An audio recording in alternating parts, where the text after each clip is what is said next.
Hello everyone. Welcome to members of First Baptist Church, the Filipino Community Church, Iglesia Remanente, and to friends and family all over.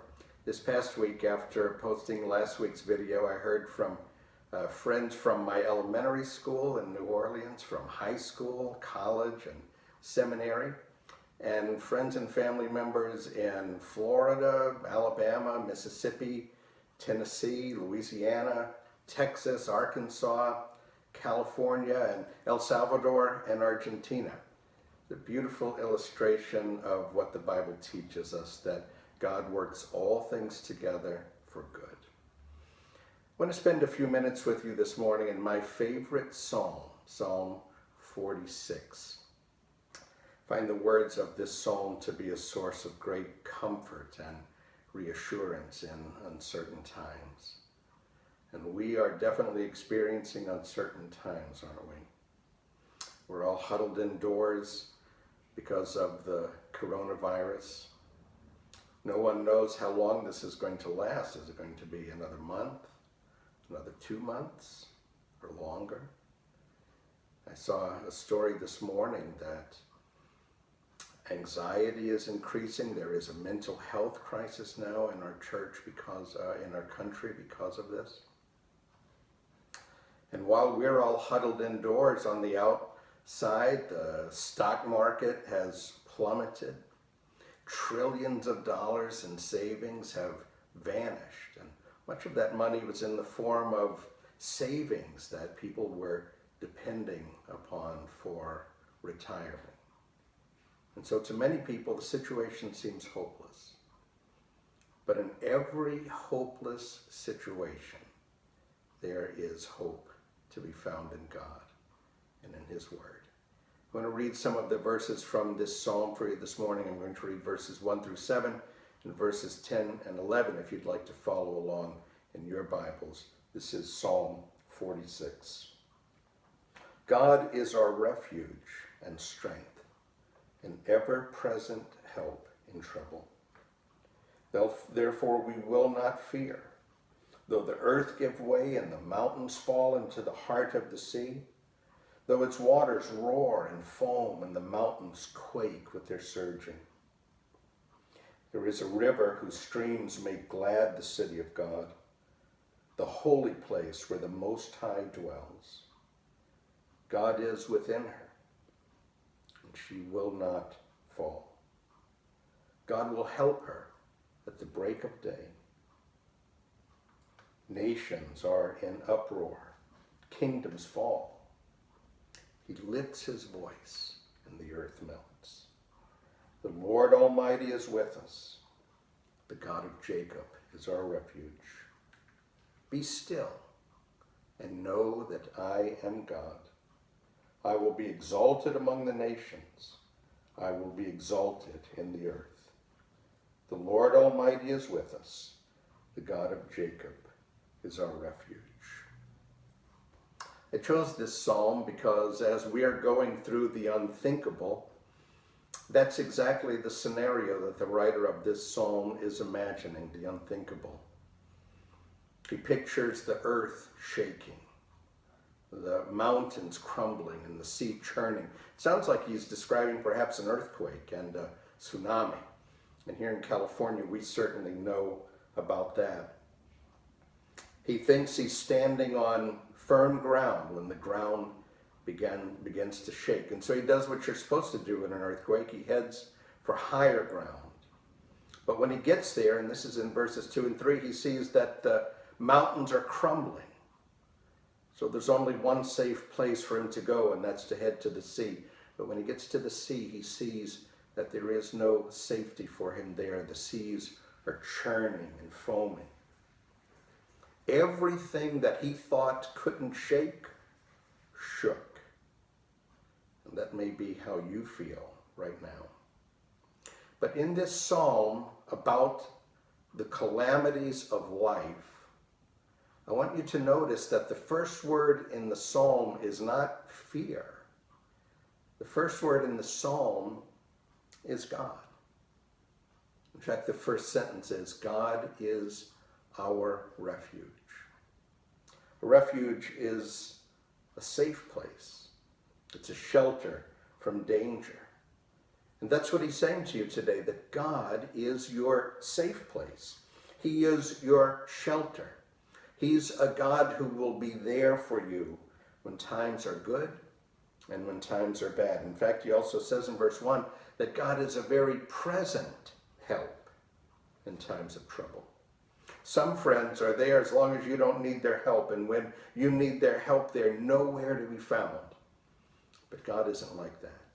He's saying to us that God will be there for us when life seems to be falling apart.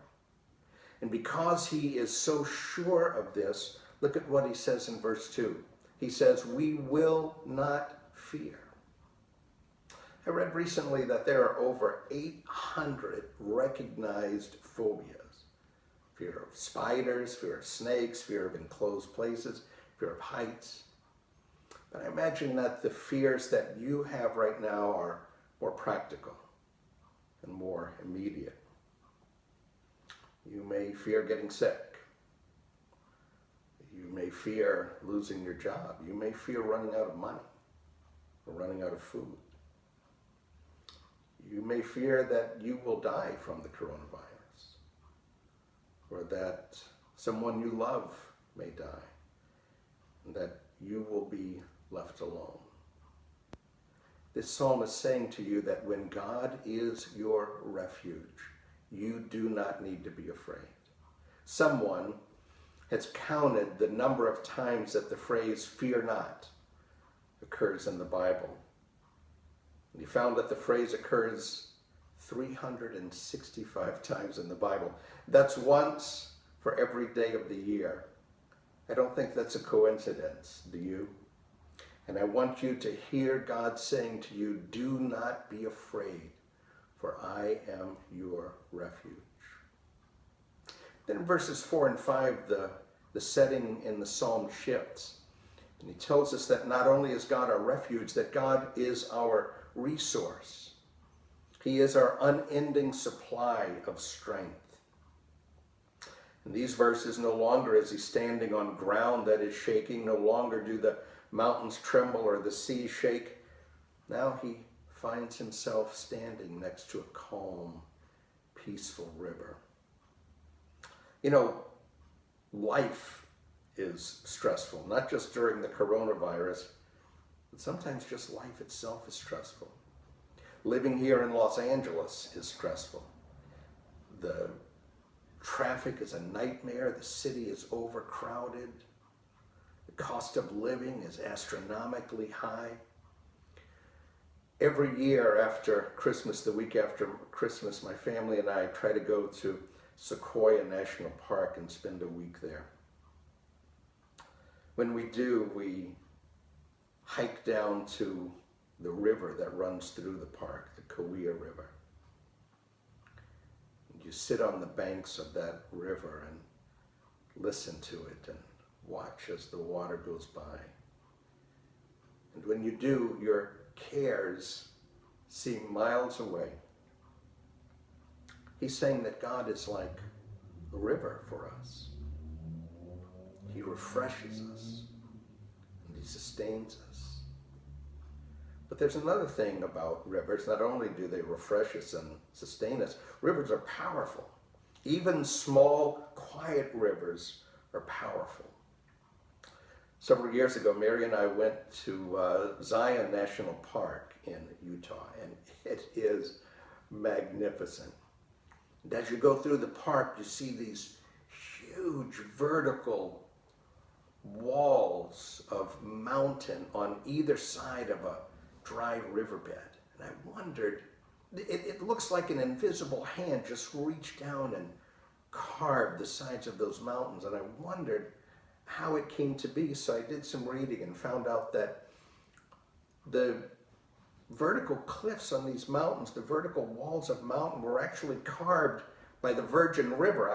I couldn't believe it, because if you've ever driven through Utah and Nevada and seen the Virgin River, it's not very big. It's small, it's quiet. But over eons, the Virgin River carved out that park. The way it did it is that the Virgin River begins outside of Zion National Park at an elevation of 9,000 feet. And it drops inside the park 71 feet for every mile. By comparison, for example, the Mississippi River drops 1 inch for every mile. But the Virgin River drops 71 feet for every mile. And it's its steepness that gives that river the ability to cut through sandstone and carve out the canyon. That small, quiet, peaceful-looking river has the power to transport about 1 million tons of sediment every year. And those serene waters can carry boulders and rip trees out from their roots. The river looks tame, but it's powerful. That's how God's power is. God is your river of power, an ever-present source of strength and comfort in difficult times. Now, you may be wondering, well, when is God going to help me? Look at what verse 5 in the psalm says. It says that God's help will come to us at the break of dawn. Ancient people divided the night, beginning at 6 o'clock in the evening, they divided it into 4 periods of times that they called watches. From 3 a.m. to dawn was the 4th watch. If you've ever stayed up all night, you know that that's the part of the night that's most difficult to stay awake. Your body needs sleep. Our metabolism is at its lowest. Our bodies are at their weakest. There's an important theological truth there. He's telling us something important. Something important about our weakness and God's strength. A Christian writer by the name of Oswald Chambers said that God comes in where my helplessness begins. In the Bible, this 4th watch figures prominently in a number of stories. It was during the 4th watch, for example, in Genesis, that Jacob wrestled with the angel of God. It was during the 4th watch that Moses stood before the Red Sea with Pharaoh's army behind him and an impassable sea before him. And at the last minute, he said to the Hebrew nation, "Do not be afraid. Stand firm, and you will see the deliverance that the Lord will bring you today." This psalm is saying to you that God's help comes to you when you are at your weakest. Now, why does God wait until then to help us? It may be that we don't seek his help until then. And it may be that his help comes to us at the last moment, when we need it so desperately, when all else has failed, so that we will know that it was God who delivered us. And so that others will see our situations and they will know that it was God who did it. And then God will be glorified in our lives. And so he says in verse 10, and these are the words of God, "Therefore, be still and know that I am God." Stop worrying. Stop stressing. Stop striving. Be still and listen to God. For everything that looks overwhelming to you today, I want you to hear God say to you, "Be still and let me help you." I think the reason we don't hear from God more often than we do, or that we don't sense God's help in our lives, is that most people are not still enough or long enough to hear God. But when we stop striving and just get still and quiet before God, God will speak to us.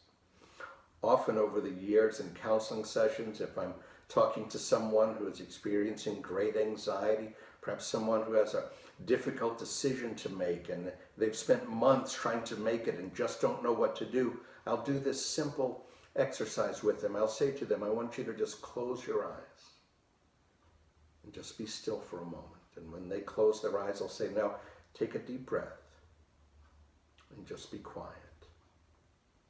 And I'll let them sit there for 30 seconds or so, just like that, eyes closed, being quiet, being still in my office. And then I'll say to them, now, what is it that you think you should do? Often in less than a minute, they'll know the answer. Something that they've been stressing over and striving over for a month or more, they'll know almost instantly, because it's the first time that they've just sat down to be still and quiet and to listen to God. And so here's what this psalm says to us today. God is your refuge. When everything shakes up, God will be there for you. And I want you to say that often to yourself throughout the day. God is my refuge. And God is your resource. He is a spring of living water whose power comes to you just when you need it most. And hear God say to you today, be still and know that I am God. This is Pastor Roger Bowers. I'm so happy that you tuned in today. Until next time, may God bless you today and always.